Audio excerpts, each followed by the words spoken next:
What's good, King?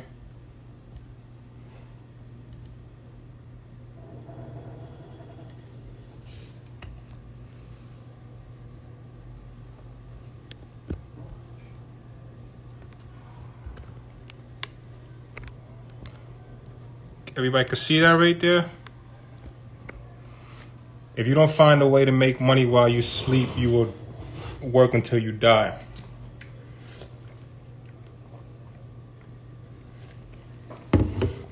That's a great quote by a great man.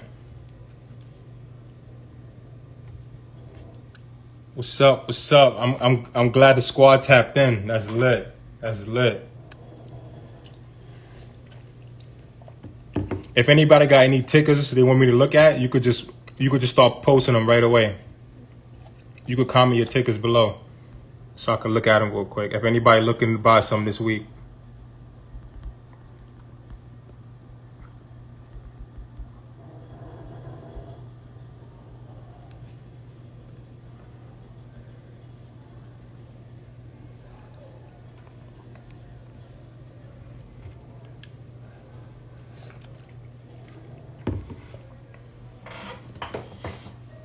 Anybody buying anything tomorrow? Somebody want to put me on to a stock?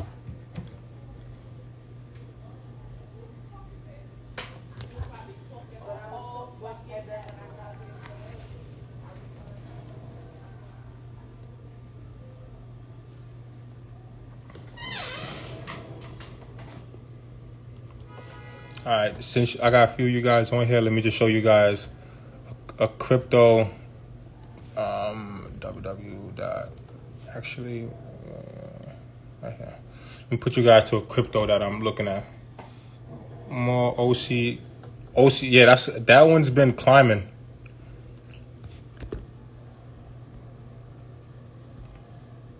Bus, what's good, my brother? Thanks for tapping in. I'm gonna put this one in for you real quick. OCGN. Okay. Let me just set this up so I could just look at it the way I want to look at it. 5-day moving average. So when I usually look at stocks, I like putting the 5 to 20, and I like putting the 200. So it gives me an idea of how that stock is looking. Put the RSI for 30 and 70. This is what I like to do. Okay. Update. All right. Wow. All right. I'm not signed in. No thanks. Okay. So this is trading at $64 right now currently. No, it's not trading $64. Am I looking at the right one? No, it's trading at, I see what it's trading at. Okay. It's trading at around $12. So the 20-day moving average for this one is $11.82. That's the blue line right there. You guys can see. The 5-day moving average is $8.08. So this is clearly on an uptrend.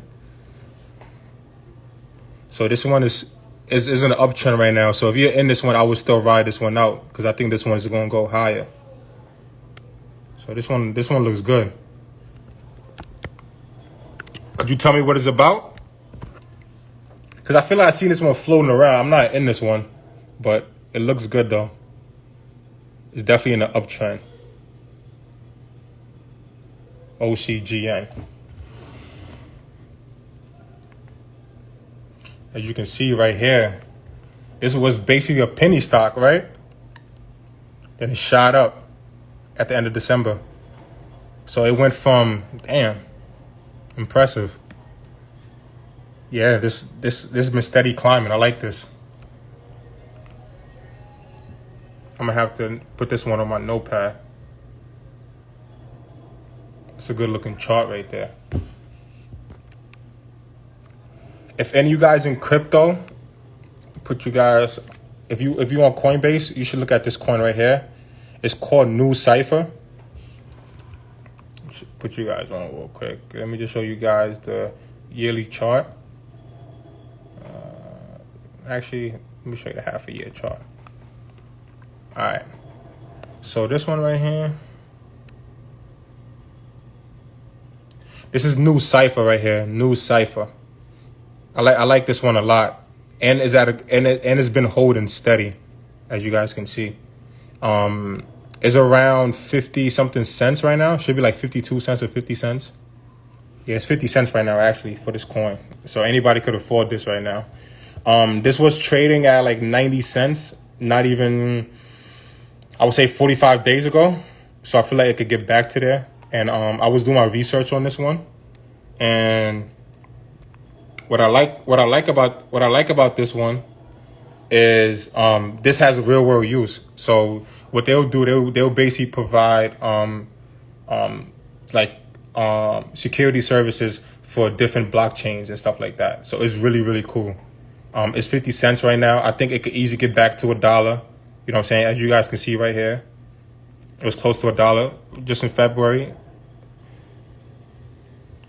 That's how much. That's the peak that it was at. And for the past 30 days, I'll show you guys the chart. Let me see. It's just been holding steady. So I think this has a huge potential to run up. You know what I mean? I don't like sharing tickers that sharing tickers that already ran up, because I don't want people buying at the top. Like for example, Ethereum. Let me use a different website. Let me use CoinMarketCap. Let me back up real quick. www.coinmarketcap.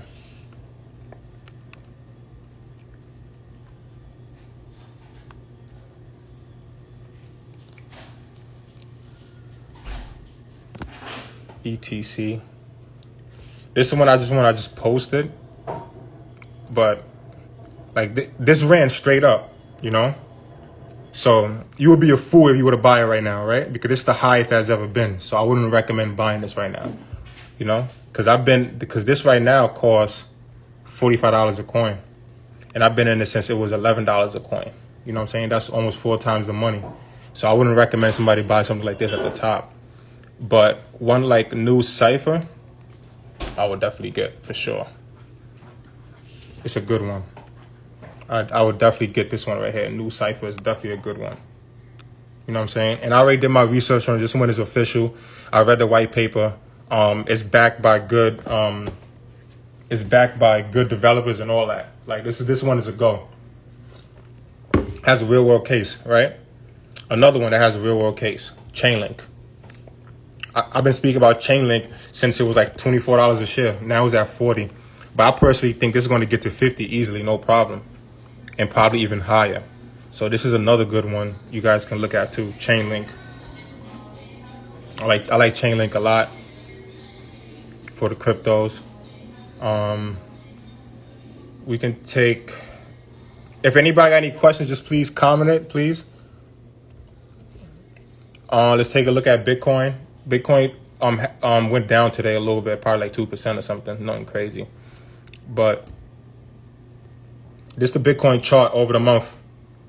Remember when it went to 64,000 around this time right here? And then it went down. So Bitcoin is still good to go. Bitcoin is setting up to run up. Buying Bitcoin, you should buy Bitcoin anywhere from 55,000 to 50,000, because that's the level of support. So that's where I would buy Bitcoin. My man asked a great question right here. What are your thoughts on Doge? What I think about Dogecoin, this is what I personally feel about Dogecoin. Doge is a straight up meme coin, right?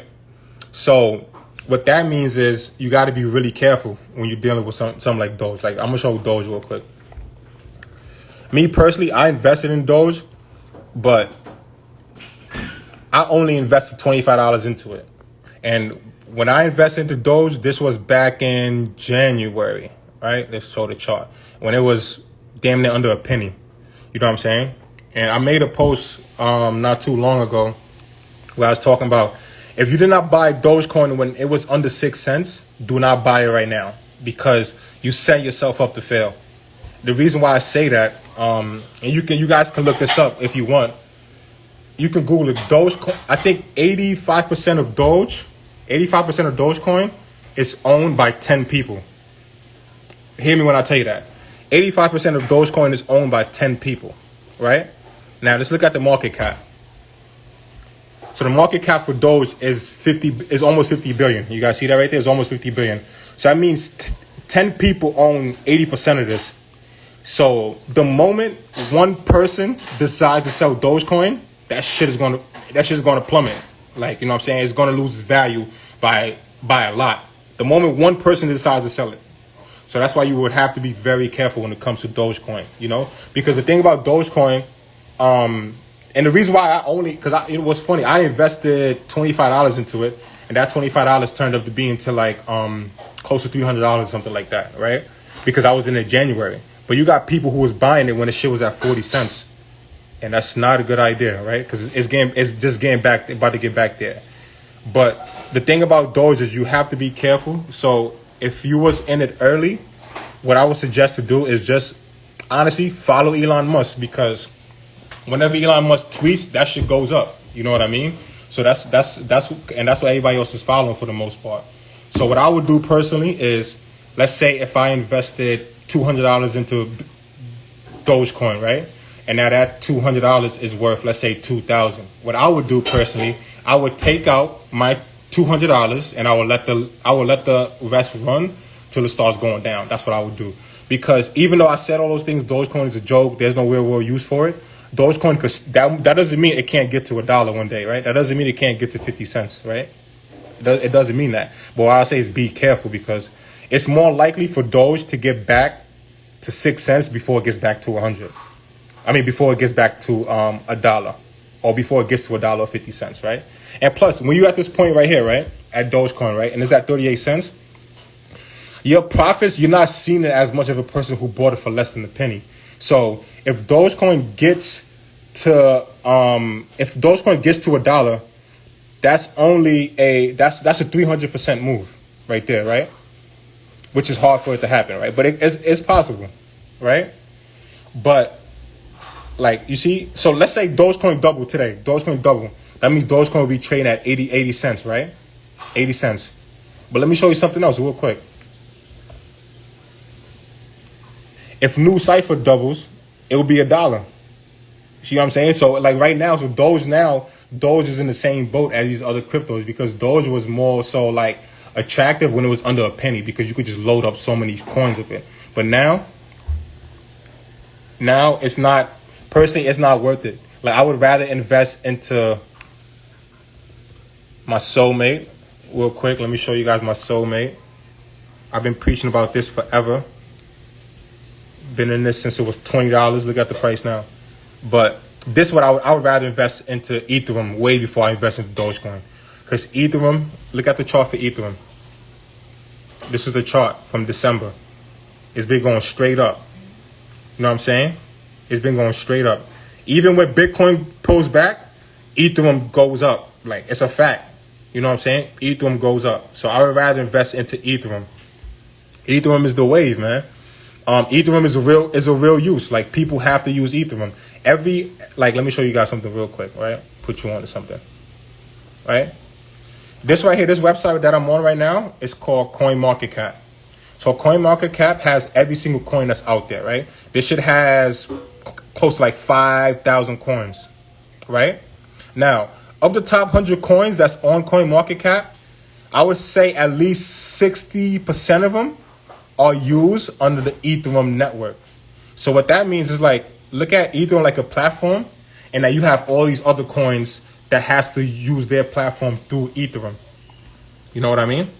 So because of that alone, in order for the other smaller coins to move up, Ethereum has to move up. You know what I'm saying? Ethereum has to move up. Look at Ethereum like you look at the internet. You know what I'm saying? Ethereum is a real world use.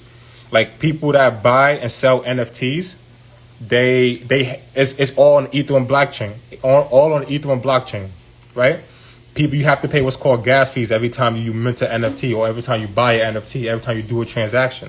You know what I'm saying? And that forces this to go up. And Ethereum is not even reached its full potential, not even close, because there's something called Ethereum 2.0, and that's going to come out. It's supposed to come out in the summer, but I think they delaying it for the simple fact they making so much money on Ethereum that's kind of like they don't need to do it.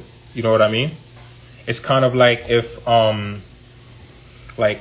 it's kind of like, let's say it's kind of the same thing like when Jordans keep coming out with the same Jordans. Why would they come out with new ones if people still buying the old one? You know what I'm saying? That's how I look at Ethereum right now. So that's how I look at Ethereum when it comes to that. All right.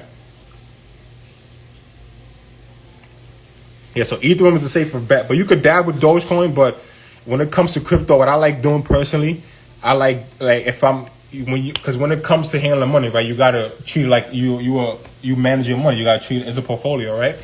So what I like to do is I like to have 1/3 of it in Bitcoin, right? 1/3 of it. So let's say if you playing with $100, keep it simple.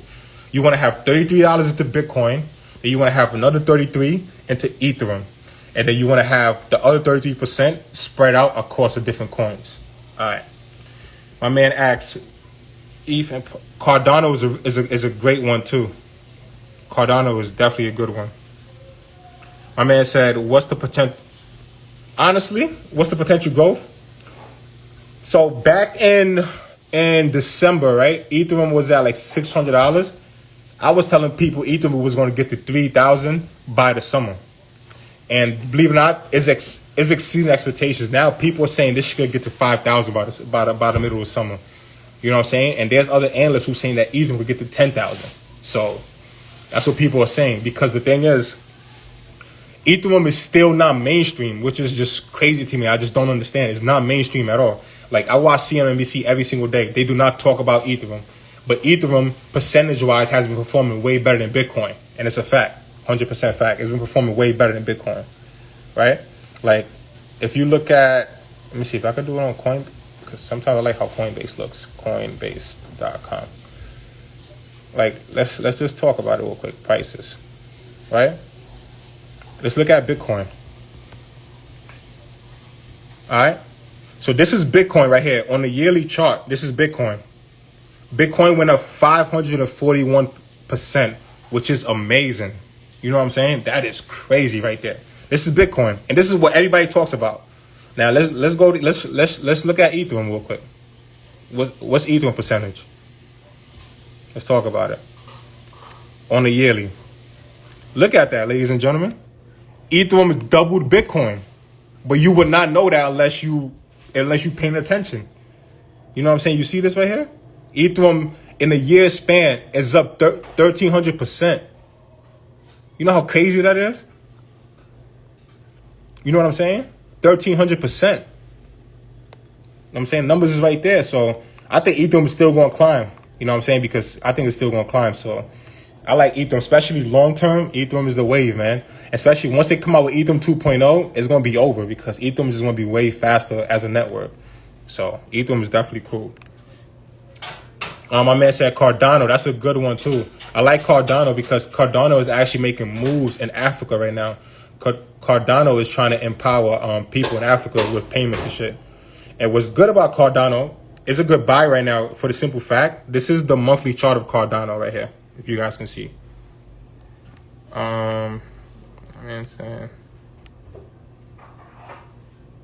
That's a great Cardano, right? What I like when I see this right here, I love this because you know what this is telling me? This is called consolidating. So that means a lot of people are building their position right now. You know what I'm saying? That means this is setting up to go up. So Cardano is still good. I like Cardano a lot. Cardano is definitely a good one, and it's a real use case. You know what I'm saying? People are gonna be using payments in Africa with Cardano. You know what I'm saying? Because in Africa, they don't have bank accounts at all. But what people do have in Africa, they have internet. And people in Africa, what they have cell phones. And all you need to get on crypto is internet and a cell phone. Voila, boom. You don't got to worry about having an ID. You don't got to worry about doing this. You don't got to worry about doing that. That's all you need. And then you're good to go. So Cardano is definitely a great investment. One of the things I don't like about Cardano is this right here. Let me see if I can show you. All right, let me go here if I can show you. The thing I don't like about Cardano is that it's so many coins of it, bro. It's like billions and billions of coins of it. Where's the circulating supply? Where is it? Show more. Can I see it here? All right, see? So the thing about Cardano, this is the only thing I don't like. There's 31, almost 32 billion Cardano's coins out there. You know what I'm saying? So with Cardano, in order and like so it's 32 billion Cardano coins, right? And right now Cardano is sitting at a market cap of 42 billion. So that means in order for Cardano to double, that means the market cap will have to get to 80 billion. You know what I'm saying? And that's a tall order. You feel me? So unless they start burning coins, it's going to be hard for it to go up. Like one of the reasons why Bitcoin is so expensive is because of this right here, because of scarcity. Like look at Bitcoin. Look how many Bitcoins are there. It's only going to be 21 million Bitcoin. You know, that's why the price is so high. When you have less coins of it, it forces the price to go higher, right?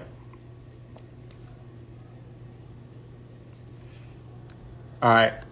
My man said, this is a great one. This is a great question right here. He said, would you sell Doge if you got it under 30 cents and sell? Or should I hold until the Saturday Night Live skit with Musk? If you want to play the Saturday Night Live skit, what I would do personally, I would sell it the day before, right? There's this saying that they say in Wall Street. It's called buy the rumor and sell the news. You know what I'm saying? Buy the rumor and sell the news. What that means is when the news is out, that's when all the people who are not really invested are going to rush to it. So you kind of want to get out before they do. That's what you want to do. So what I would do personally is I would sell it the day before. Personally, I would do it because I think personally, once the Saturday Night Live skit, it's not going to go up like as he's on Saturday Night Live. You know what I'm saying? It's going up because it's going in anticipation of him going to Saturday Night Live. So I think that after the Saturday Night Live skit, it's going to go down. That's what I personally feel. So that's what I would do if I was to play it. I would probably watch it, probably maybe even sell it Thursday if possible too. You know what I'm saying? That's what I would do personally with that.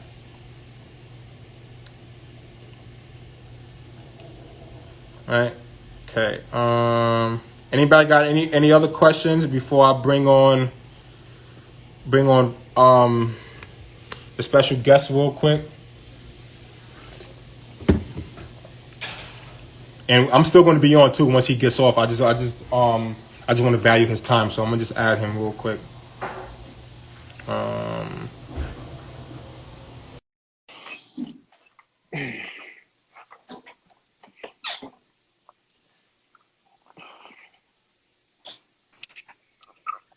My brother.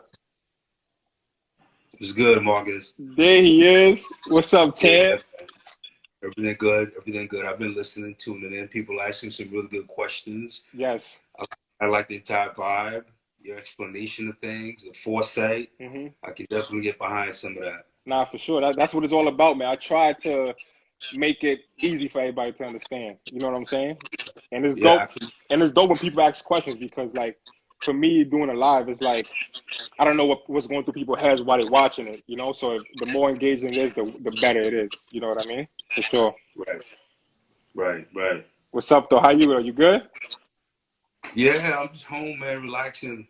Yeah, Had my dinner, visited mom as per usual. that, Gotta visit mom. for sure. Yeah, we're back in the house now, man. That's Just what's taking it easy. That's what's up. That's what's up, man. Look what I'm rocking with. I just gotta show you what I'm rocking with quick. You see it. Only goats only, you heard? Goats only. No, well, I'm a Brooklyn boy, so See, yeah, we're that's a goat right there.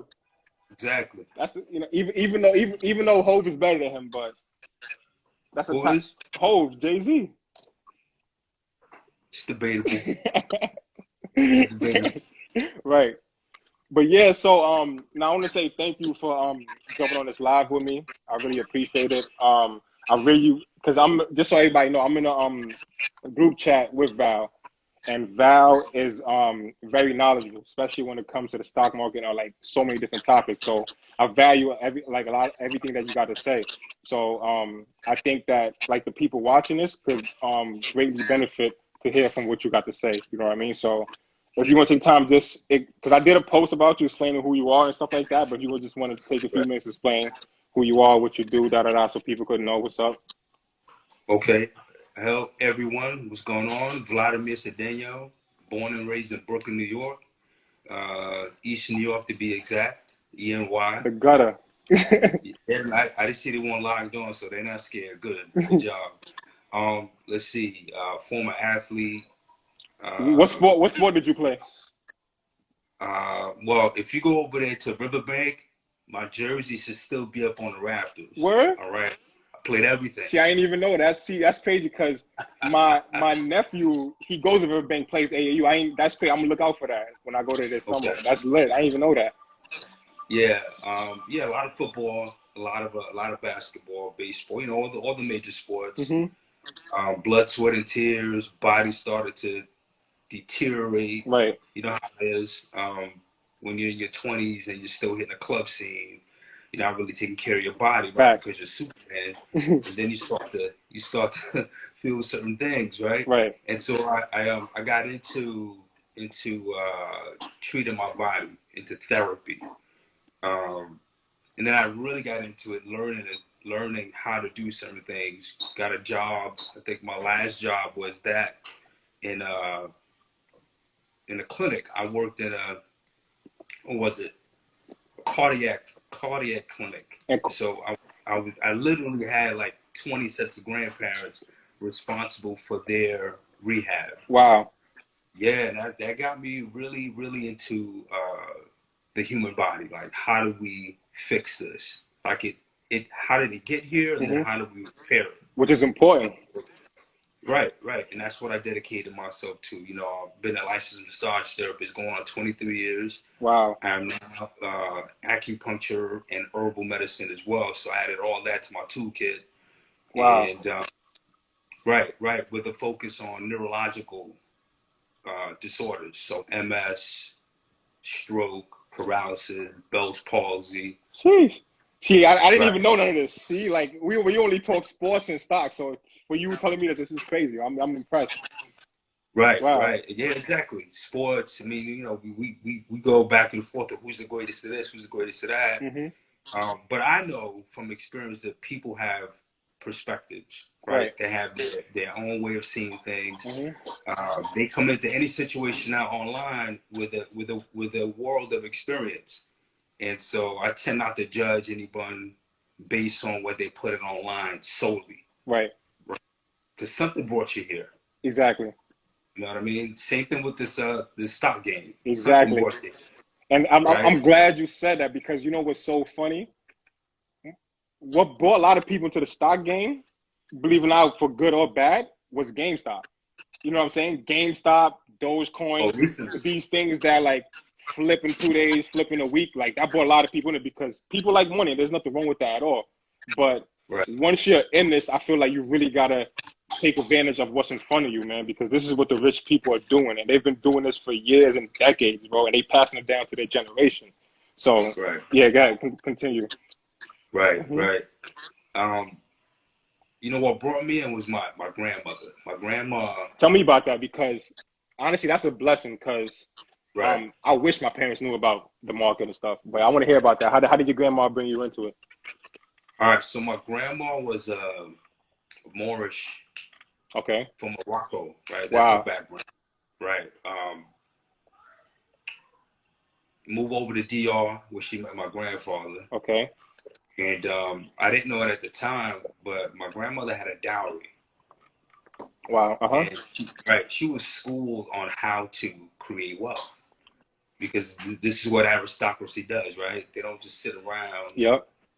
Eating, and the peasants are, you know, this is what we're taught. But no, man, they're schooled in fine arts. They're schooled in like the art of war. And how to create wealth. And so around 3 years old, I was playing on a table. I was playing with a stack of money. I didn't know what it was, but it was my grandmother's stack of cash.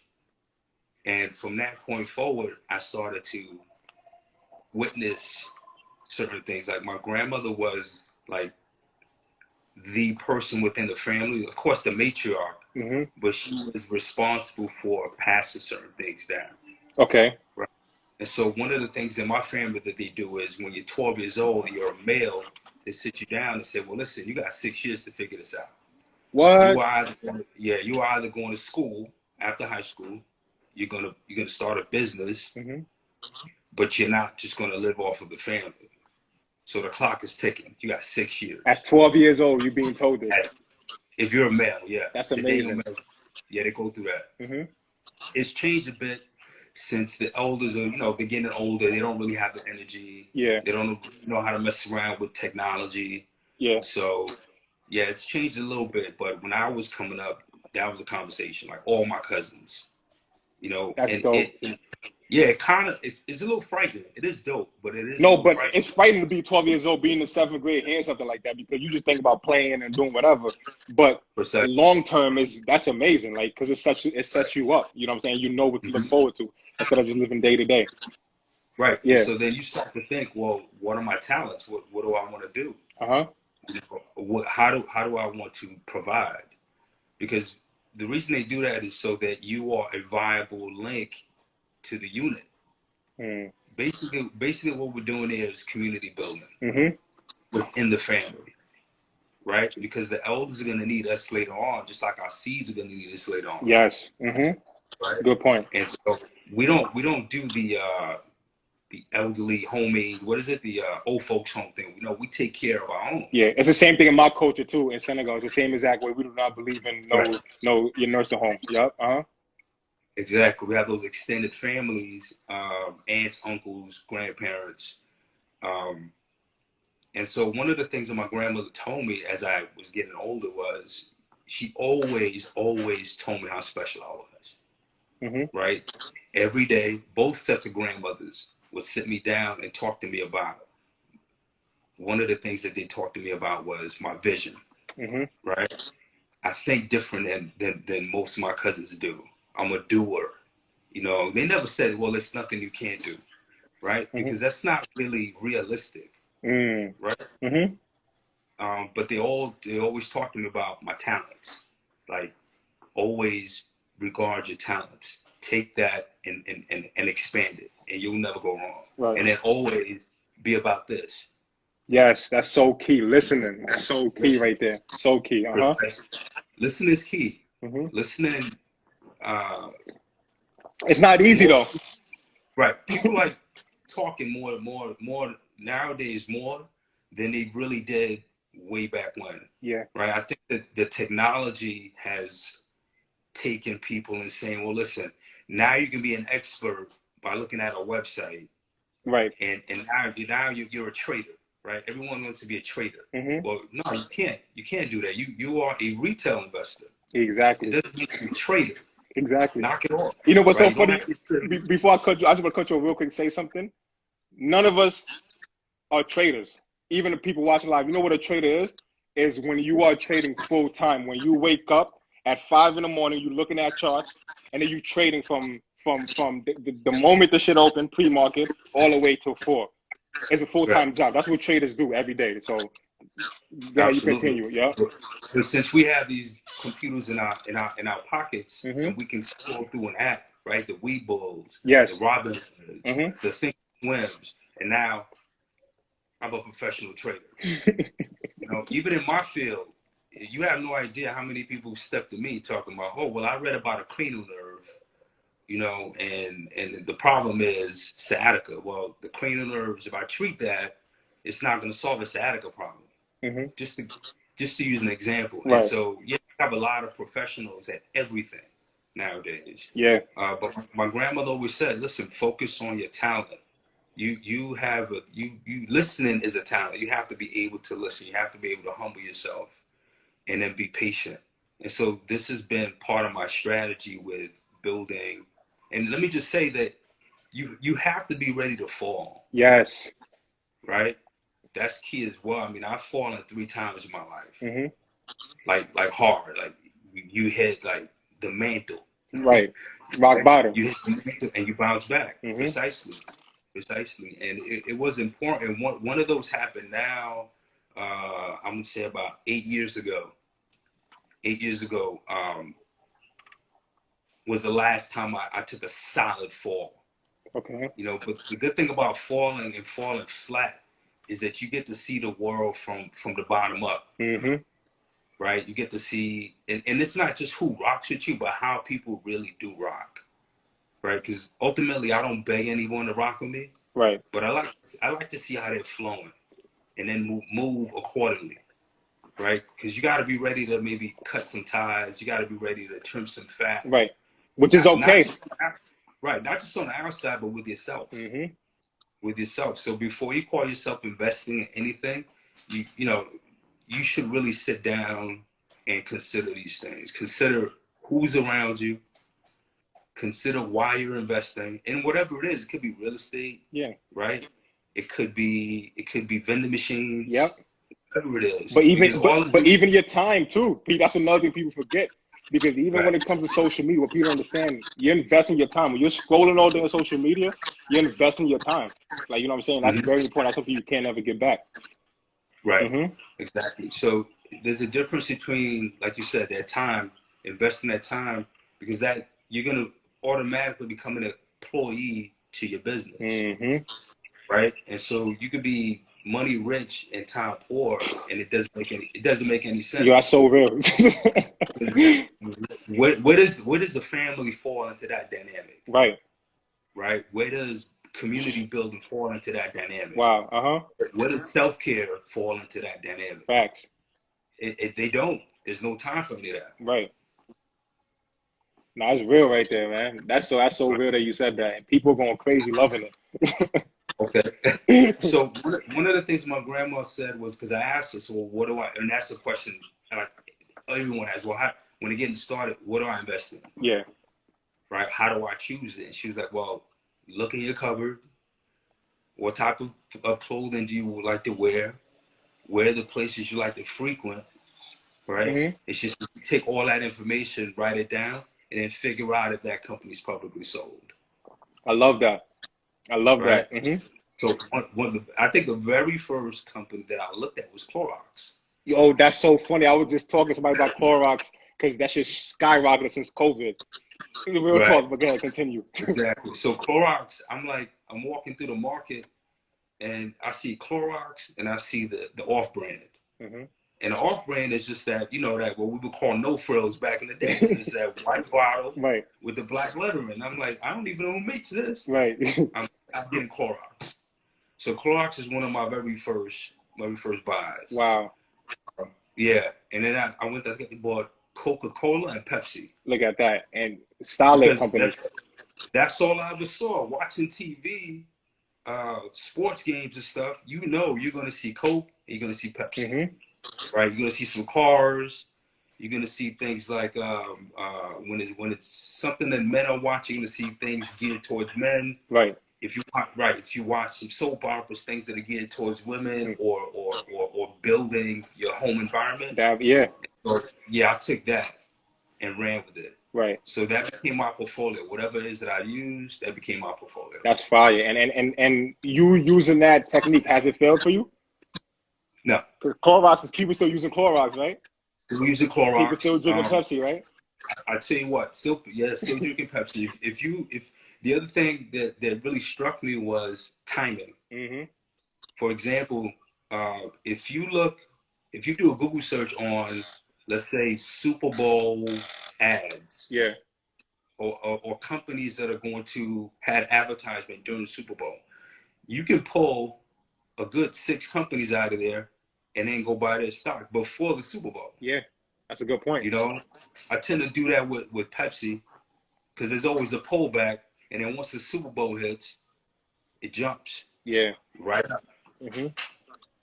Yeah. So that's been my constant, my go-to. That's what's up. One thing I just want to highlight real quick was so dope. The dopest thing your grandmother said, right, was the way she approached it to you. Was she said, buy stuff that you use. She didn't say buy this because it's going to go up next week. You feel that? Right. Because that's how people get caught up. They'll be like, yo, buy AMC because it's going to go to $15 tomorrow. You know what I'm saying? That's how the people get pulled in. But for you, she gave you the game. Like, you know what? Buy what you use. And you knowing that, it just set you up. Like, your expectations was really like, I bet this is really what it's about. And that's awesome, man. And that's something I try to preach all the time. Right. I tend not to get wrapped up in that. Yeah, me too. I'm more of like a technical guy. I like looking at certain, not every chart. I don't go to every chart. Yeah. That's a bit too much for my brain to kind of absorb.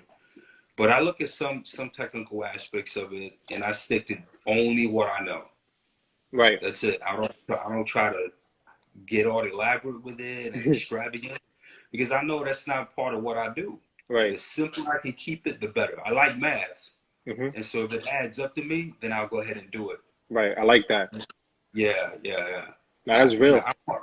I'm on another thread with some guys that are a lot more advanced than me. Right? But it just gives me an opportunity to see how that other side is doing it. Right. But I wouldn't fix my brain to say, you know what, I'm going to start trading like this guy. Exactly. Right. Or I'm going to go ahead and jump on GameStop because everyone else is doing it. Right. You know? And so I tend to ask myself two questions. Well, what's the motivation here? Right? Is it fear of loss or the possibility of gain? And then where do I fit within that dynamic? Right. Right? Yeah. So one of the things that as far as trading goes that I focus on is that divvy, man. You know, we're on that thread. I talk about the divvy all the time. The dividend. My man love them dividends. As soon as it drops, he let it be known. Right when it drops at 12 a.m. I know that feeling is great right there. Right. The way I explain it to my children is, okay, look, these dividends are being used to finance our monthly expenses.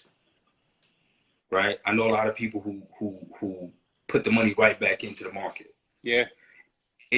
Okay, I understand that at one point I did that, but it doesn't really work for me any longer because I like to reward myself. Right. There's nothing wrong with that at all. Right. So if I'm pulling it out and I'm using it to, let's say, handle my cell bill, then I can see that reward. You feel me? And so the reason why it works for me is because every bit of money I touch, everything I touch, 10% goes towards investment. That's dope. You see? That's dope. And so then my return is based off of that as well.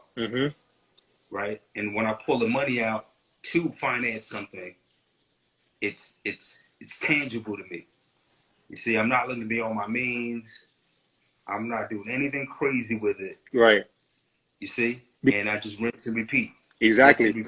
Because to your point, part of being investing too is kind of the lifestyle that you live, right? Because it's like, let's say, for example, if I invested into something that ran up crazy. Let's say I invested into like GameStop, right? Because I just came to my head. And let's say I made a quick $1,000, right, from GameStop. Okay. Now, if I made a quick $1,000 and I took that $1,000 and bought a designer bag, you defeat the whole purpose. Like, you get what I'm saying? You defeat the whole purpose of it because it's like you're investing for the wrong reasons, and having that mentality is going to end up burning you in the long run. You know what I'm saying? Because now ever since like I've been investing, the way I look at money is just totally different, bro. Like, you know what I'm saying? Like, because the way I look at it is like, I bet I could buy a new pair of Vapor Maxes, or I could get Nike stock. You know what I'm saying? That's real. Yeah. That's how I look at it. Like, you know what I'm saying? I could buy a new TV, or I could get Apple stock. Right. You feel me? Like, that's how I look at it now. Everything is about choices right now. You know what I'm saying? So it makes me change. Like, oh shit, I can't be going out eating every night. Like, let me start cooking home more so I can have more money to invest. You know what I'm saying? Especially when you start seeing that money, you're like, nah, man, I need to be in this. Like, you feel me? Exactly. And so the way I explain that to my children is when they want stuff, and I go, of course you could have it. Thank ExxonMobil for that. Fire. Or thank Nike for that. Fire. Right? And now they begin to take on that persona as well. That's dope. They start asking questions. What do you mean by Exxon? What do you mean ExxonMobil? You know, and I'm sitting down and explaining to them. Well, based on this investment and based on this dividend payment, to me, for being a shareholder, we get to pay for this with that type of money. Which is so my son. Right. You see how powerful that is? That is powerful because now you go from a consumer, you know what I'm saying, to a share owner. You know what I'm saying? So now it's like, instead of you giving your money to Apple, to Nike, to all these places, they giving you money just for holding their shares. That's all you're doing. You're holding their shares. That's it. They paying you now. Exactly. And that's powerful. Exactly. And so one of the things that we sat our children down and spoke to them about was interest. interest, right? Because I think that's one of the biggest problems that plagues us financially as a people. Mm-hmm. It, What do you mean? taking money. What you mean by that exactly? Well, I mean that we're borrowing money or using money that we don't necessarily have, Mm-hmm. and then paying a fee for that, like it's a privilege. Like credit cards, right?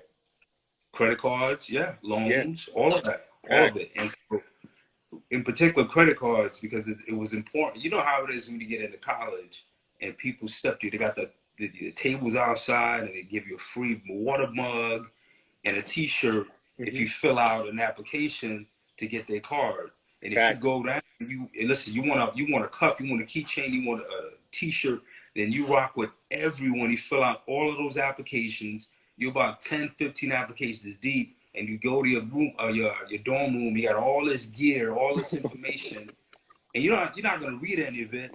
But then the cards start coming in. Right? Never had a card before. The cards Never. start coming in. Now you start swiping. You missed the big shot. Yup. It's a I love, problem. yo, that's so, you know what's so funny? That's so real because I remember in high school, right? Because my senior year, I was 17 at the time, but there were other people around me who were 18 and shit, and they had credit cards. And what was cool back then is having a credit card with a high limit because now it's like you could swipe, swipe, swipe, swipe, swipe, swipe, swipe. But in reality, that's not your money. You know what I'm saying? That's not your money. And like, that's money that you're going to have to end up paying back. And now I'm at a level now where I'm older, but I got credit cards where I got $15,000 credit limit with zero balance. And that shit feels so good. Like, you know what I'm saying? Like, I leave the cards in my house. I don't even use it at all. Not even in my wallet, nothing. I have it just to have it. You know what I'm saying? So we got to get out that mindset of wanting to, because the thing about when they give you the credit card with that limit, they know you 18. They don't know you're going to spend it. Right. And that's what they're banking on, for you to spend it, instead of them telling you you should use credit to buy something that could give you more money. Right. You feel me? Instead of you spending it. Like, you know what I'm saying? That's real. Exactly. So the way you can, a way you can't beat that, especially if you have seeds, is you sit them down and explain it to them. The way I explained it to my children was, listen, I'm going to give you $1. Take the dollar. Take the dollar. I'm going to say, well, now I'm going to charge you $1.25 just to hold that dollar. And they were like, that makes no sense. Exactly. This is how interest works. Oh, that's dope. I'm going to use that for my little brother. That is fine. I like that. You have to simplify for them, right? So that they handle it on their own terms. Wow. Right. And so that's real. Right. If anyone here attended college, you might have taken a loan, right? Yep. In order to break that chain, right, we successfully took care of interest on our end. In order to break the chain of having children graduate college already behind the 8 ball, yep, owing money, getting these jobs that not paying enough with respect to like inflation, monthly expenses. So one of the goals that we had for our children was for them to graduate college loan free. That is dope. Right. The second thing was for them to graduate with 800 credit. And so the first thing my wife and I had to do was get right. We successfully did that. Then we started to put the children and the both of us on one credit card. Right. So this credit card is points building. When we travel, we take it off the points. We get a hotel or a car. It all comes from the points that the families accumulated together. That is, I love that idea. Wow, I never thought about that. That is smart. Right. And so, especially one card, that's smart. One card. So my son he's second year of college, just finishing the second year. He's already got his 800. What? My daughter's 11. She can't have one just yet, but her name is attached to that card. Fire. So she's building her credit. Yeah. Exactly. So she has that as well. We have zero debt with respect to my son's college. That is awesome. Zero debt. And so he's going to hit the ground running. My daughter also hit the ground running. Right. And so that was phase 1 and phase 2. Phase 3 is to accumulate enough assets for both of them to have later on. They can manage it individually. They can manage it together. You see? That's big. And it's all, right. And it's all under the same corporation. And so I tell that story to say, you know, the other side leaves us clues. You just have to humble yourself enough to look at the information. Exactly. And say, yo, this is how they do it? Yo, that's like... And I can do that too? Yo, that's what's crazy, man. Like, yeah. That's the realest you saying, man. And even with your credit stuff, we could go on for, like, reasons why, like, we in positions we are, whatever, da-da-da. But I remember growing up, bro, hearing stories of my friends, people I'm around, telling me stories like, my mom fucked up my credit. You know what I'm saying? Or my mom had my name in the cable bill and they ended up paying it, so my shit's fucked up. I gotta pay for it. You know what I'm saying? But it's so dope to hear your story from the other side of it, where it's like you're doing it where you're setting your kids up. You know what I'm saying? Because believe it or not, that's what the Jews do, bro. Like, real talk, that's what they do. Like, you know what I'm saying? That's what they do, 100% facts. You know what I'm saying? Because they think about long term. So that's powerful right there, man. It's definitely possible. And, like, to your point with the information's out there, bro. You can find out anything. Like, that's what's so cool about Google and YouTube. Of course, you got to make sure you got from reliable people. But everything is out there. But part of the problem, too, is that a lot of our generation, people are distracted, bro. You know what I'm saying? They really distracted. And, like, the amount of time they spending doing shit that is not going to equate to nothing is what's really killing people at the same time, you know? Yeah. Because everything is out there. Like, everything is out there. Yeah. But it has to be an ongoing conversation. You know, and you really have to be careful with how you relay your message. Because a lot of people aren't ready to receive that. You know, you told the story just now of your man, how his mom messed up his credit. Yeah. Well, he's got to stop telling that story and be about writing that ship. You know what I'm saying? Like, it'll take you some time. It'll take you some time to do, but you have the time. Might as well go ahead and do it. Right. You know? So it could be, well, my mom did that to me once upon a time. I cleaned it up. Here's how I did it. Right. Or, you know what I mean? Or think about, like, my mom did this to me, but when I have my kid, I'm gonna make sure he or she doesn't go through that. You know what I'm saying? Right. You learn from it. Absolutely. So yeah, man. I'm not sitting here saying my children are perfect. They are not. Right. Nor am I the perfect man ever. But like you said, there's some lessons to be learned. You know, you just have to shut the fuck up long enough to see what's actually going on, right? For sure. Be quiet for a hot second. Reflect. Okay, so how did I get here? All right, cool. I know how I got here. Can't play the victim. Once you understand how to get there, that's it. Victim shit over. You can't. Over. That's a fact. Like, once I realized Jay-Z got 24 hours in a day just like me, I got no excuse, bro. I got no excuse at all. I don't know, matter if I'm fasting, if I'm doing, it doesn't matter. I have no excuse at all.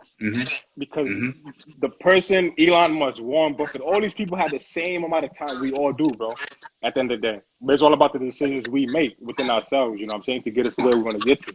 And we got to be real with that. You got to look in the mirror and be like, you know what? I bullshit this whole weekend. You got to be real with yourself. Like, I bullshit it. But you can't do the same shit next weekend. You know what I'm saying? It's real.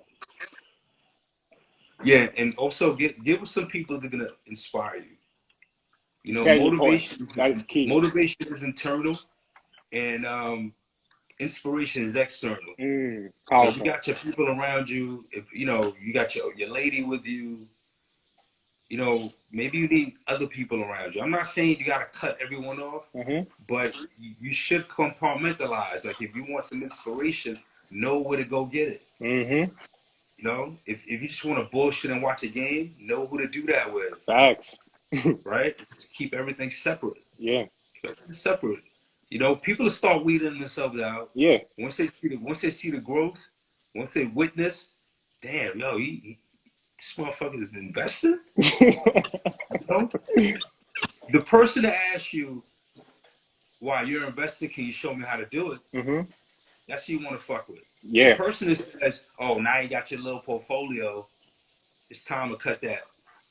That's a fact. Leave him alone. Leave him alone. That's a big fact. Yeah, I experienced that as well. You know, some people, and it's really the fear of you leaving them behind. You know, but you don't really have a whole lot of time to like tell that person's story for them. You know, he's gonna let you know.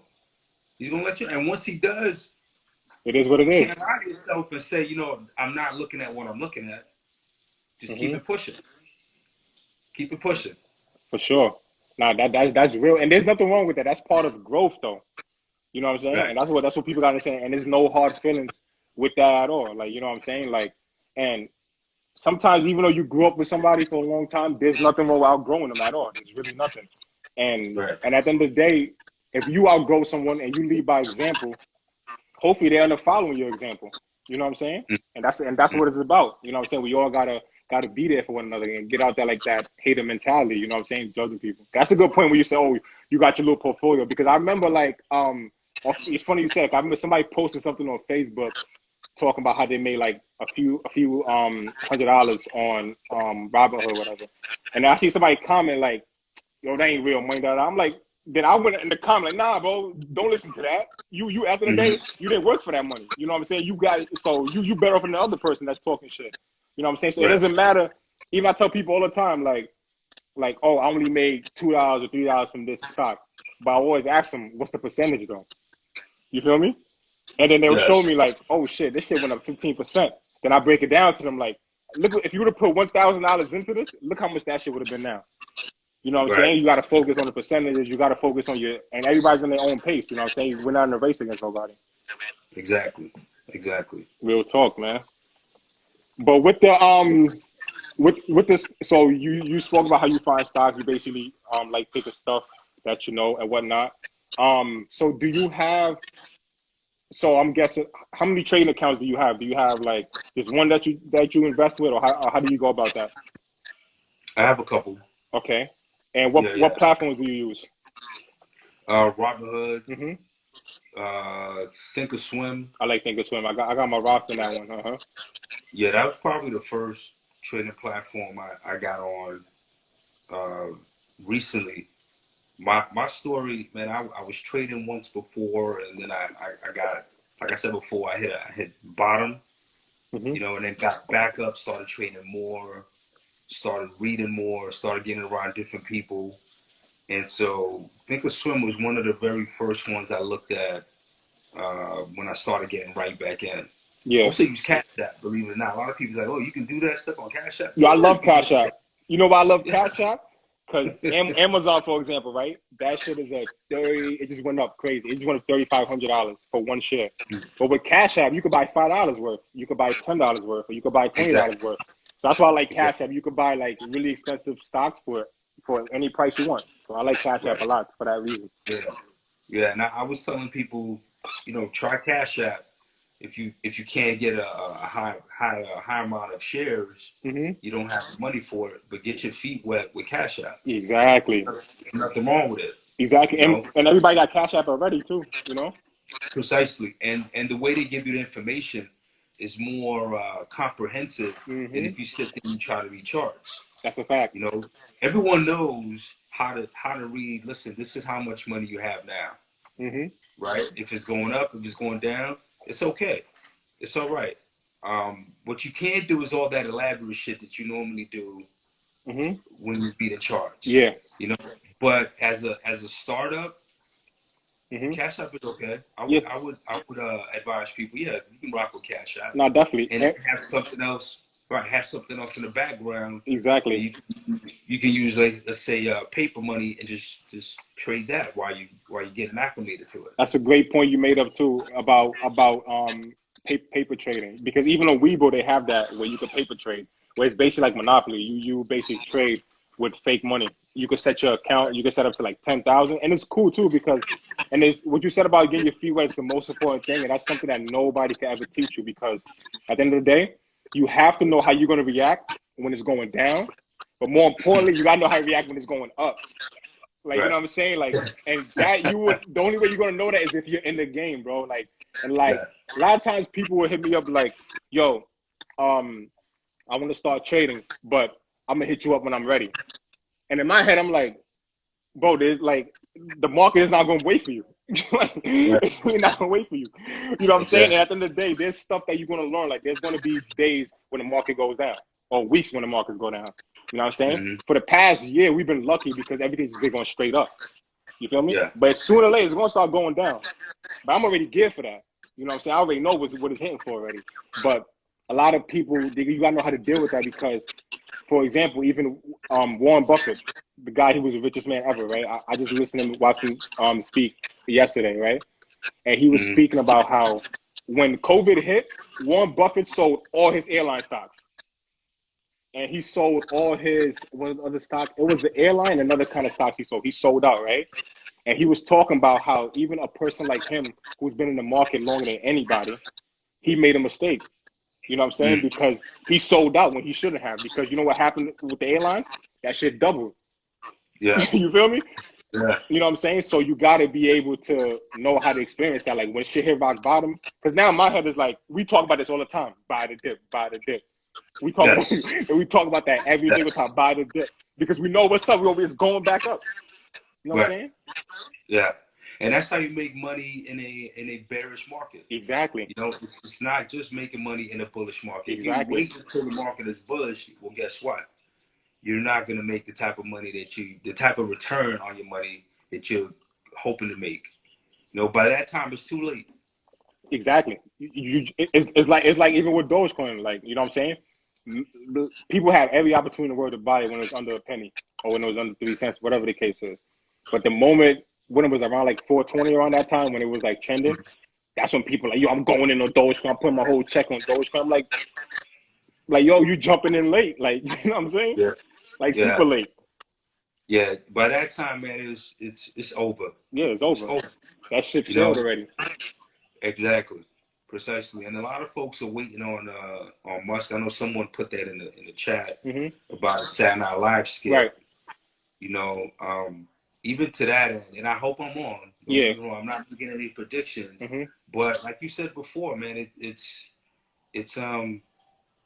when you talked about the amount of Doge of coins that are out there, bro, it's unlimited, bro. There's people who mine Doge as we speak right now. Right, exactly. But to the point you made earlier, you know, I think that a lot of folks get trapped in listening to popular information. You know, and by that time, that's real. 9 times out of 10, some people may argue 8 times out of 10. I think we're splitting the hairs on that. That's it. Game over. You know what I mean? It's kind of like you have to be able to position yourself. You mentioned when it was under a penny. Right. I put in Ocugen in the when you asked about any tickers that we went to take a look at. I got in on Ocugen, it was 91 cents. Right. And that shit is at what? I was just looking at it. It's been going straight up. We're going straight up. I'm on that other thread we're on WhatsApp.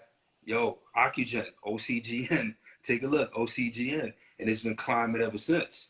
Right. You know, I'm not sure who purchased it. Right. And I'm not telling people to purchase. Notice I said, yo, take a look at it. Yeah. I know it's not the popular thing to look at because you don't see it, you don't hear it on CNBC. It's not trending. Right?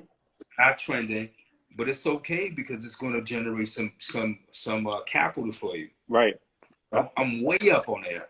Way up. Bro, you bought at 91 cents. You up. Like, there's nothing else to be said after that. Like, it's the same thing with me with Ethereum.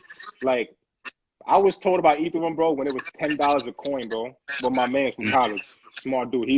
He's a millionaire right now off of crypto. Facts. Right? I didn't decide to buy it till it got to $20 a coin. Real talk. And Ethereum is at what? Almost 3,000 a coin right now, right? I've been telling people about Ethereum, even on my personal page, bro. When it was like 300, 600, under 1,000, like, yo, get Ethereum. And people, they're not even like, because it's not trending. Nobody else is talking about it. So, like, you know what, fuck it, this guy probably just bullshit. But now this shit was skyrocketing. Now you want to jump on it. You know what I'm saying? Right. There's nothing wrong with that at all. But it's kind of like you say, sometimes you got to go against the grain. You know, you can't just go what's trendy. And that's one thing about me. I don't like going to Reddit for like stocks. Or I don't like going to Twitter for stocks. Like, nah, that's not me. I want to buy what the rich people are buying. That's what I want to get. You know? Right. Straight up. And to your point about things that are trending, you know, sometimes when you don't go in, it's probably the best move you made recently. You know, my son asked why they get in on a GameStop. Yeah. Same for me. You know, Wife asked me the same exact thing. Right. I mean, I'll admit, when it went up that high, I was like, yo, wait a minute. You know, and I started questioning. But it's okay to question yourself. No wrong with that at all. Right. It's okay to do that. But where are you emotionally within that dynamic? Right. Are you about to log into your account and purchase something that's already high? Right. Based on the possibility of you, quote unquote, losing something? Well, first of all, you can't lose something you never had. That's number one. Secondly, as men, I can only really speak to men.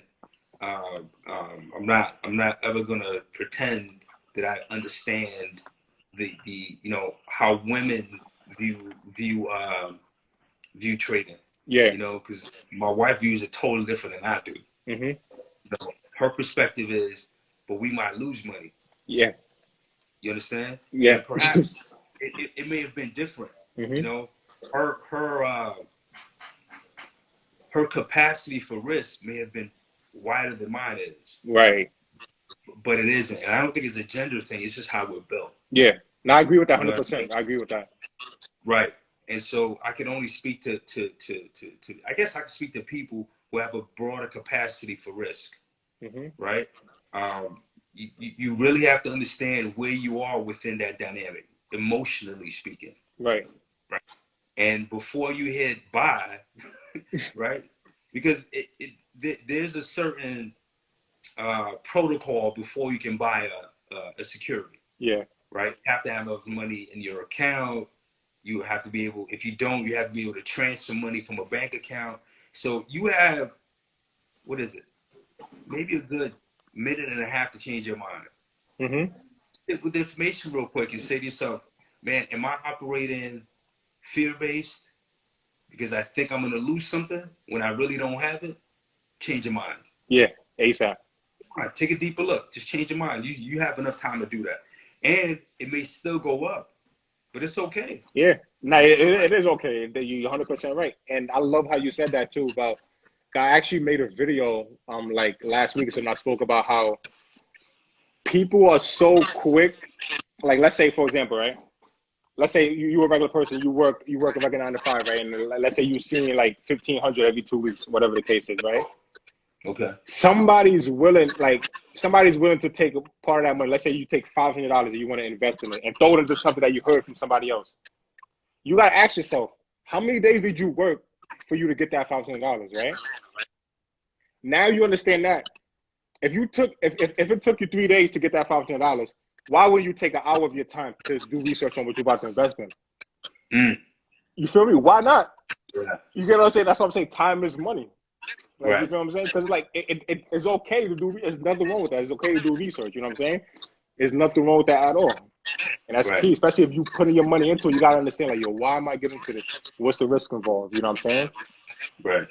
That's very important, man. Very important. Yeah. I think so too. His max read was 12. He's talking about options. Oh, let's talk. All right, we get into options. But let me just say my story real quick with options. The first option I ever bought, and I'm gonna just show you. I'm gonna show you how. So I remember like early COVID, right? You guys remember when Starbucks was trending and they didn't want to let that person come in with the Black Lives Matter hat? I don't know if you remember that or not. Yeah. Remember that? So I remember that. So that was going on, whatever, right? And COVID happened, Starbucks stores closed, whatever. So me being like a black man, I was mad about that. Like, yo, fuck Starbucks, yo, I hate them. You know what I did? I bought a fucking put option for Starbucks. Like, yo, that shit gonna go down. I said, yo, I did not look at one chart. I didn't go to Google for 1 minute. I swear everything, I love it. I did not, bro. I'm like, you know what? I'm betting money Starbucks going down. That's me putting my feelings over. I didn't do no study, nothing. I didn't know what a candlestick was, none of that. So whatever, I put the money in, bro. From that day on, bro, Starbucks went straight up. At this time, Starbucks was like around like $70 a share, something like that. And months passed, I'm like, yo, why the fuck is Starbucks going up? And I did my research. I'm like, yo, Starbucks is a fucking monopoly, bro. Like, they got good dividends. Like, you know what I'm saying? People actually go to Starbucks just to buy the actual coffee, the coffee beans itself. I didn't even know that. You know what I'm saying? If I would have done my research, I would have never did that. You know what I'm saying? So I that's to her point. I did an option out of spite. Lost my money. You see that? And what's funny is if I would have took that money and invested into Starbucks, I would have been I probably would have had like 4 dividend payments already. That shit would have been up 30% already. You know what I'm saying? Yeah. But yeah, we could talk about options. What's your thoughts on it? I'll talk about what I think about it after. I have not done a single option yet. Remember, I told you guys on that other thread, I said, listen, I'm getting ready to graduate school, and then I'm gonna get into options. Okay. So I graduated 2 weeks ago. Now I'm getting into options. Okay. All right. So with me personally, I don't like options because they're too risky. What I tend to do, I do options a different way. Like people do options with penny stocks and mid cap stocks. I'm not doing that. I'm only doing options with like Walmart is an example. I did an option on because I know Walmart is a strong company. Walmart is bringing in money. So when Walmart was trading around like 125-ish, I bought an option for it because I'm like, this shit gonna shoot up. You know what I'm saying? I did my research. I looked at the chart. It was below the 200-day moving average. I'm like, You know what I'm saying? And what people don't know, I'm just give you some juice, something that I basically paid for this book. And throughout the whole book, there's only one thing that I learned from this book, and whatever, it was worth it, right? Even all the chapters. It said that what hedge funds do, the billionaires, what they do, there are certain commodities or certain stocks, whenever it goes below the 200-day moving average, they buying the shit up. Every single time. They buying it up. You know what I'm saying? And Walmart is a blue chip. You know what I'm saying? Walmart pays dividends. Walmart's been around forever. Walmart is in every single state. You know what I'm saying? So when Walmart went below the 200-day moving average, I bought the option for it. You know what I'm saying? So I like doing options when it comes to like safe companies, like slow moving companies and shit. Like I'll have an option. I'll sit on it for 2 months. Yeah. But people buy options for next week. And I'm like, it could happen or it can't. Yeah. Yeah. I've seen instances where guys have about maybe 10, 15 different options in a single week. You know, and I'm like, man, I don't understand it fully. Right. That's not probably a move that I would make. Yeah. In and of itself. Exactly. What I would think you should do when it comes to options, you should do options with stocks that you're already in. Like me, I'll buy shares. Like I have shares of Walmart too. So with the shares, I'll buy options too, just to juice it up. You know what I'm saying? But to just play just straight option game is not, unless you know what you're doing, unless you like did a course or whatever, even still that, it's not guaranteed. And with options, it teaches the wrong mentality of investing because now you're jumping in there trying to make quick money instead of thinking about the long term and trying to build wealth. Because that's what investing is about. And I think people that just get straight to options without owning shares, you're going to end up like hurting yourself. You know what I mean? That's how I feel about that. Okay. But you could use one to hedge the other. That you can do. That's why I would do it. Yeah, you can do it that way. That's a fact. You can do it that way. Like if you're in the stock long term and it's on a downtrend and you could buy a put option or whatever, yeah, you can definitely do that. But that goes again to you're investing in a stock that you know about. Like you know what I'm saying? Like you, for example, you've been in Clorox for a minute. You see Clorox dip crazy. Matter of fact, you talk about Pepsi, how you talk about how during the Super Bowl that's when you buy shares, whatever. Now going forward, you could just buy options before every Super Bowl because you know what you know. Instead of reading something you saw on Twitter or quick something you saw on Instagram, like nah, bro, you gotta be smart with this shit, man. You can't lose your money. Yeah, absolutely. Yeah, for sure, man. So listen, man, I gotta get. I know my wife put the food out, man, a minute ago. It's 9:49. I hear her. Oh, it's not. Oh, damn, that's crazy. We've been talking for a minute. Yeah, I hear her in the kitchen, man, rattling the fridge and shaking it. That's the cue right there. The kitchen's about to close. You tell her I'm sorry, but just tell her that there was probably over like 50 people who tuned in who appreciated every word you said. You know what I'm saying? Okay. So you're doing good for something. Thank you. And tell her I apologize. All right, King. I appreciate you, bro. You already, my guy. Everyone else, have a good night, man. Thanks for tuning in. I appreciate it. Yeah, everybody, follow my guy, Vlad, yo. He's on the page, so I'm going to be posting it. So you guys got to follow him. Making moves, man, for sure. All right, now. Good. All right, my brother. We'll do this again. Nah, for sure. Listen, when I get into options, I'll come back on here and we can discuss it then. Nah, for sure. All right? Bet. So, Jay Rivas, what's homeboy's name again? I think it was like Max or something like that. Max Rivas, 12. We're going to come back on here and talk about some options, bro. Yeah, when we making that bread from it. Absolutely. All right now. All right, bro. Chill. Yeah. But for everybody that's still on here, I'm gonna just go over the stocks that I'm looking to buy this week real quick and explain why I'm buying it. Just real quick. All right.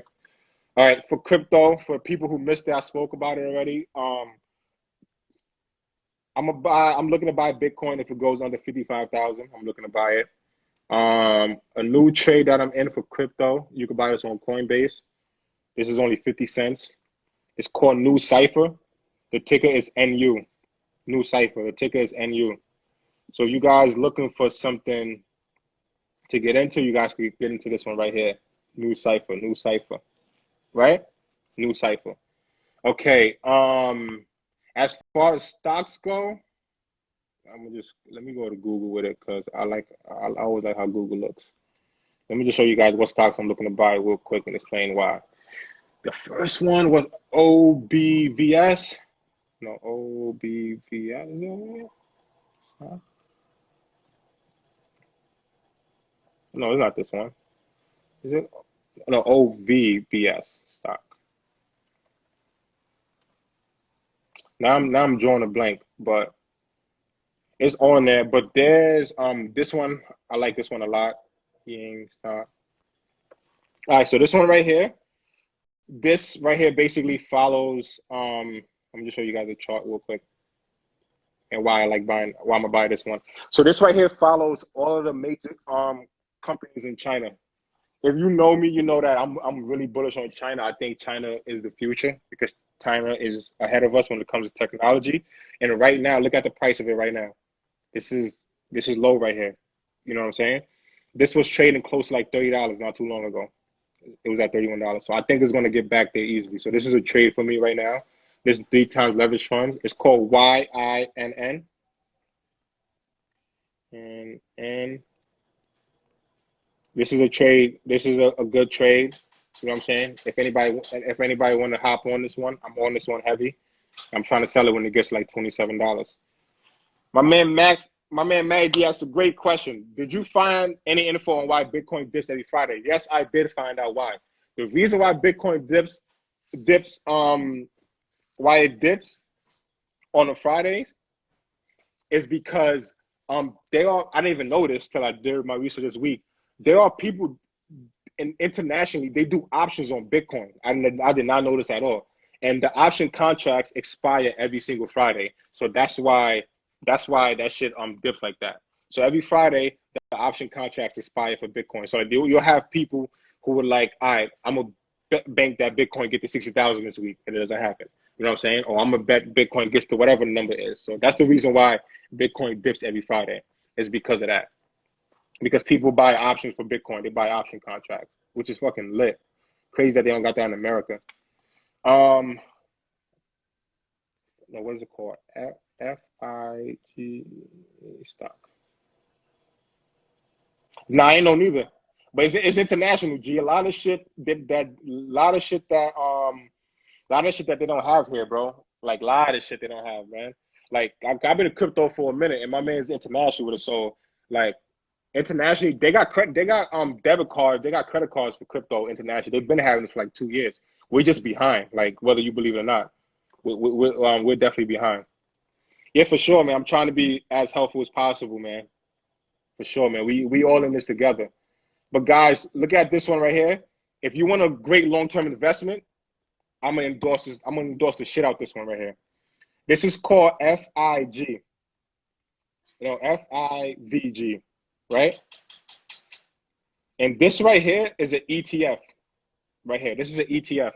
And what this ETF does, it has all the companies who are in the 5G rollout. So basically all the companies who are responsible for 5G. And if you look at the yearly chart, look, it's been steady climbing. It hasn't been going down at all. It's been steady climbing. It's the yearly chart, right? Let's go back. 5-year chart going up.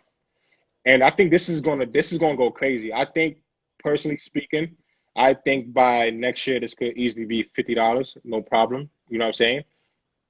So yeah, I think this could easily get to $50 because I don't know if you guys paying attention, but Joe Biden, one of his biggest thing, bro, is infrastructure. Like, he wants to build up America so bad because one, America, we haven't spent no money in infrastructure since like 1960, some shit like that. Like, I'm talking as far as like roads, highways, airports, all that since 1960. And Joe Biden knows this, right?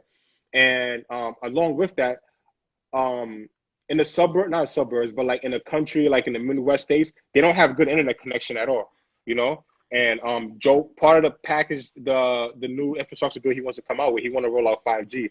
So I think this is going to greatly benefit from it. So if you guys want one, a great question. What's an ETF? G, I'll get to you right now. So an ETF is a collection of a group of stocks. Look at it like an all-star team, right? So look at it like so this right here basically has a bunch of stocks in it. Like you can look right here. So this has a bunch of stocks in it. So what's cool about an ETF, because an ETF is actively managed. So that means there's somebody who is putting stocks in and taking stocks out. So because of that, an ETF never really is going to go down. You know what I'm saying? It's like kind of like a safe bet. That's what an ETF is. So it's a collection of stocks all put together. So like, for example, there's an ETF called QQQ. And what this ETF does, so like all the people who can't afford to like buy Google, buy Apple, buy Facebook all in one, they just buy this right here. This is called a QQQ. And so basically, as those stocks go up, this goes up too. But the downside with the ETF, an ETF doesn't go as fast as, it doesn't rise as fast as regular stocks do. But the great thing about it, it doesn't go as lower as regular stocks do. Like ETF is a safe bet. Like if you're investing for the first time, I would advise you to just get an ETF. And what's cool about an ETF, there's ETFs for everything. Like one of my favorite ETFs is called MJ. This has all the weed companies right here. You know what I'm saying? This has all the weed companies in one. You know what I'm saying? Because me, I'm skeptical with the weed companies because there's so many of them, and a lot of the weed companies, they're not profitable right now. So if I put all my money into a weed company and that weed company goes bankrupt, I lose all my investment. But if I put my money into the ETF and I like the cannabis sector, then I'm going to invest into the ETF and go about it that way. Yeah, SQQ falls into that too. That's the short. And Gia asked a great question. What's your opinion on SPACs? So when it comes to SPACs, the only SPAC I invested in is, what's the fuck is the name of the shit? There's one that Palmer Patia got. It's called IPOF. That's the only one I invested. But I don't like SPACs like that because SPACs are kind of like a gamble. Because the thing about SPACs is SPACs are not making money. They're not making money, right? Because the purpose of a SPAC is basically, a SPAC is like a stock that comes out, but they have 2 years to buy a company. So you kind of got to bank on that SPAC to buy a company. You know what I'm saying? So it's not like really, that's not my style. You know what I'm saying? There's people who invest in SPACs, but a lot of SPACs go down. Like this one I'm in, and I'm actually down in this one. You know what I'm saying? Because I bought it when it was around like $20 a share, and now it's at 17. Like a lot of SPACs went down. So that's how I feel about SPACs. You know what I'm saying? You could play with it and stuff, but I wouldn't throw a huge amount of bread on SPACs, personally speaking. I wouldn't. And I feel like I personally feel that like the hedge funds, these people who are really making all these money, they know that the young people like us are into SPACs and into shit that's trending. And I think they try and do they try and do as much as possible to wipe us out. I personally feel that. Because they don't want us in the market at the end of the day. You know what I'm saying? They want to keep this to themselves. 90% of the market is owned by the 1%. This is all facts. You feel me? So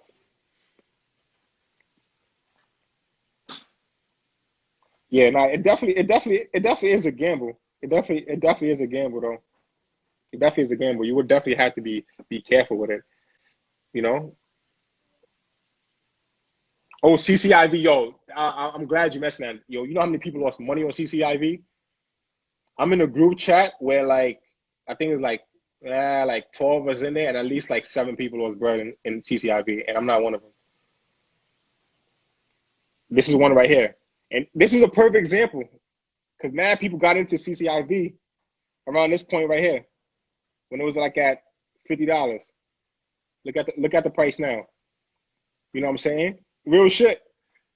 And because you know why this shit was shooting up? Because remember, the rumor was going on that CCIV was going to partner up with a company called Lucid Motors, which is I like Lucid Motors, actually. I like their car and everything, their electric car.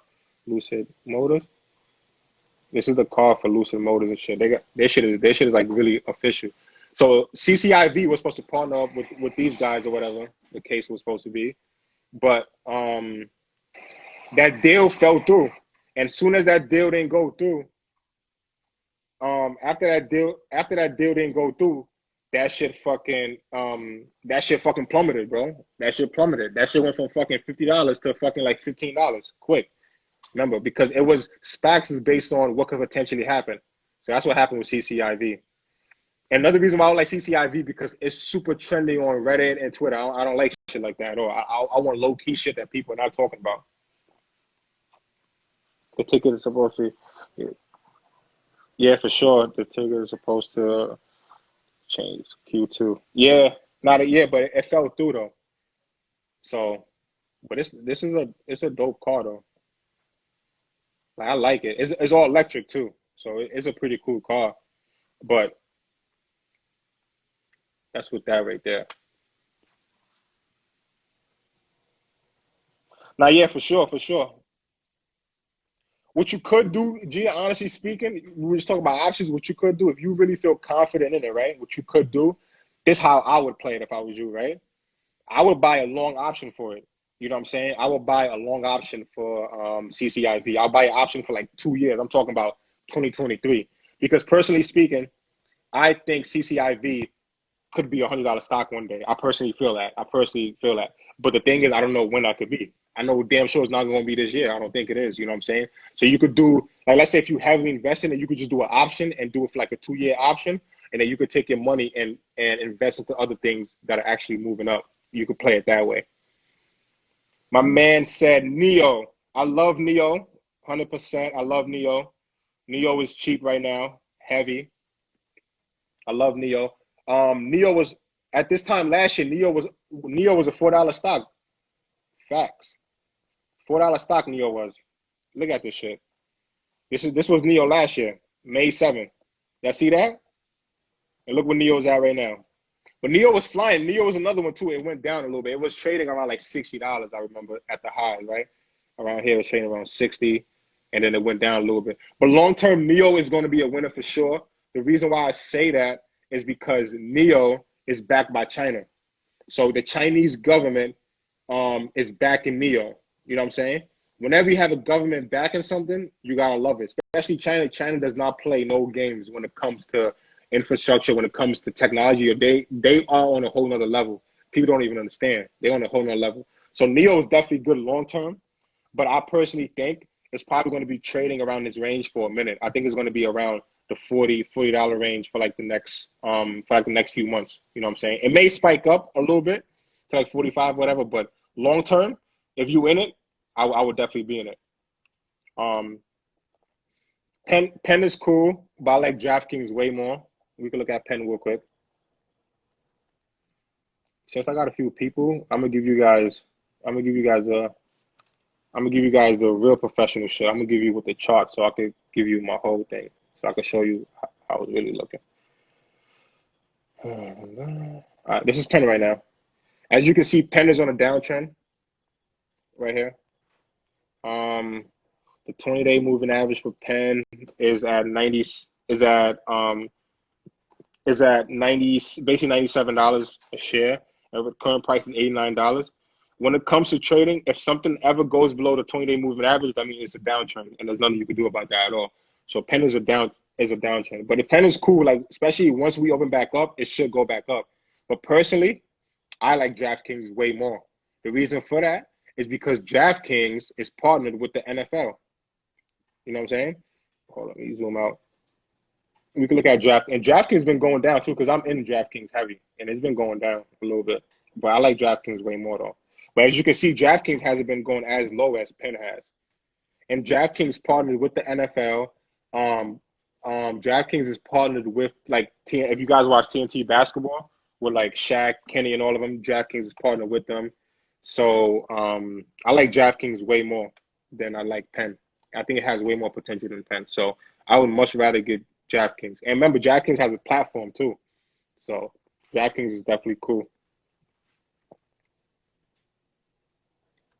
Yep. Yeah, I spoke about the 5G play. Oh yeah, there's another one, MT stock. This one right here has been steady going up. I'm putting you guys on the shit that you're not gonna see on Reddit. I promise you will not see the shit on Reddit. All right. So this company right here is called MT. You guys can look at the ticker. It's called MT. This is a good one too, and this is just a straight inflation hedge for me, because what they do is they make steel, and the price of steel has been going up by a lot. You know what I'm saying? So they manufacture steel, and yeah, so it's been going up, as you guys can see. This is just the yearly. Last year it was $11. Now it's at 30. But let's look at the 6 months. I like looking at 6 months. So 6 months it was at 15. Now it's at 29. So I like this one. This is steadily climbing up. So I like this one a lot. It's called MT. This is a good one. You know what I'm saying? I think by the end of the year, this could damn near double. It could damn near double. You know what I'm saying? Or I could at least hit 45. So I like this one a lot. It's called MT. MT. All right. Okay. Another one I spoke about. I bought this 2 weeks ago. I'm still in this. It's Zillow. I like Zillow a lot still. You guys can look it up right now. There's a housing boom right now. Like housing prices are going through the roof right now, and majority of homeowners, they go on Zillow. They go on Zillow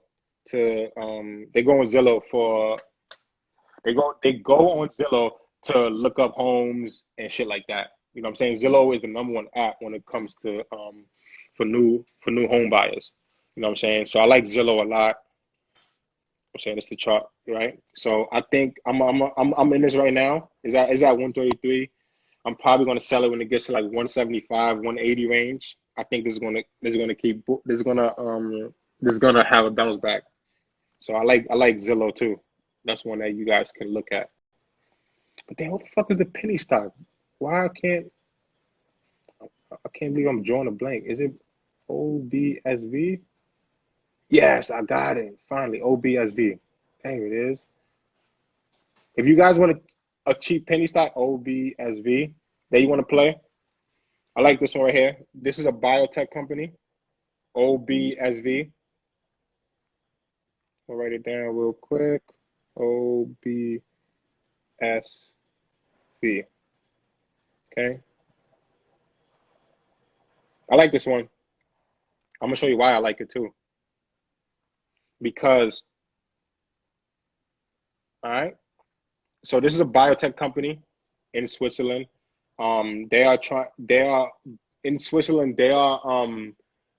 They're responsible for, I believe, making the vaccines in a good majority of, like, not even just Switzerland, but like different parts of Western Europe and whatnot. So I like this play for that. I think I'm gonna sell this when it gets to like 550. Right now it's trading at $3.13. I like this one as a play. I pay for the service called Tip Ranks, which basically has like really smart analysts who basically make their predictions of what they think a stock is worth.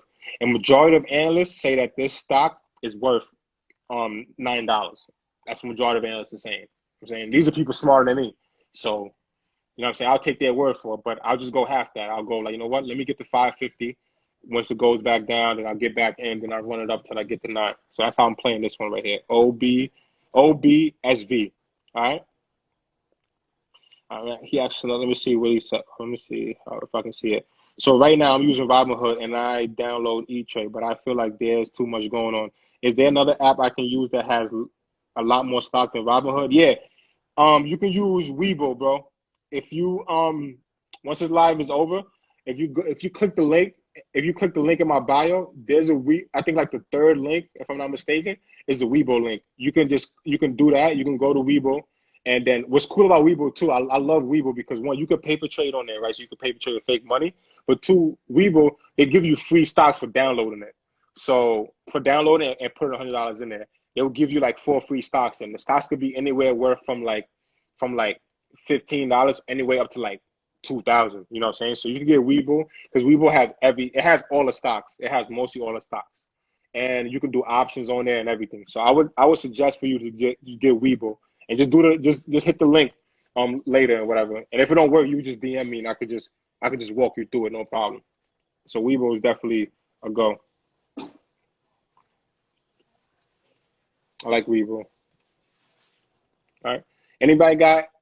Hold on. Is there another one I'm missing? I talk about Yen. I talk about MT. I talk about the 5G. I spoke about Zillow. Right? Yeah. I think that's basically everything. Anybody else got any other questions? Let me know before I get up out of here. Yeah, that's the only thing with Webull. That's a very good point. Webull doesn't let you buy. You got to buy the whole stock for Webull. You know what I'm saying? You got to buy the whole stock for Webull.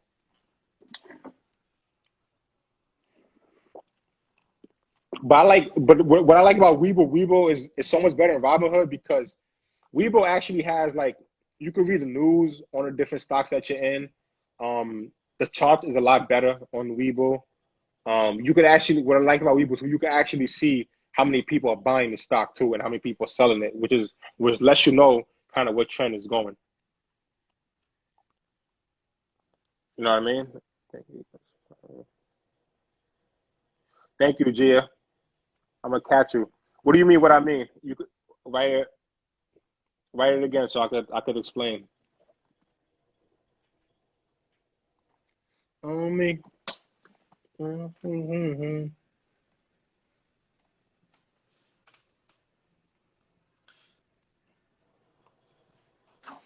can ask your question again, Max, and I got you. Oh, you got about it. Oh, all right. So like I'm gonna explain real quick. So Google stock price. Oh shit, not Google Finance. I didn't even know Google had finance. That's crazy. You learn something over there. Google stock. I'm gonna give you an example about what he means by that. So Google, for example, right? If you buy Google on Webull, you have to get the whole Google. You have to get the whole share. You got to get one share of it. But on like shit like Cash App, you could buy $5 worth of Google, or you could buy $10 worth of Google. That's what's called fractional shares. You could just buy a piece of it. You don't got to get the whole thing. But Webull, you got to buy the whole thing of every stock. So if there's a stock you're looking at that's like a $50 stock, but you got to buy at least one share of it. That's what he means by that.